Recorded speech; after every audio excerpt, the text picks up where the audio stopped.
நீர்க்கால்களின் ஓரமாய் நடப்பட்டு தன் காலத்தில் தன் கனியை தந்து இலையுதிராதிருக்கிற மரத்தை போல் இருப்பான்.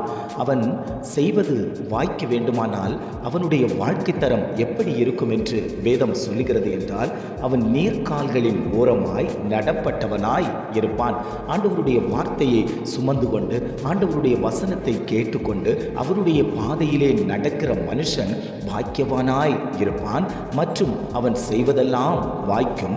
அவனுடைய வாழ்க்கை நீர்க்கால்களின் ஓரத்தில் நடப்பட்ட மரத்தை போல அவன் இருப்பான். ஒரு செழிப்பான இடத்துல ஆண்டவர் உங்கள் குடும்பத்தை கொண்டு போய் வைக்கப் போகிறார். அந்த குடும்பத்தில் அதின் ஏற்ற காலத்தில் தன் கனியை தந்து இலை உதிராதிருக்கக்கூடிய மரத்தை போல் இருப்பார்கள் என்று ஆண்டவர் சொல்லுகிறார். அங்கு வறுமை வருவதில்லை, அங்கு ஏழ்மை வருவதில்லை, அங்கு வெறுப்பு வருவதில்லை, அங்கு கசப்பு வருவதில்லை.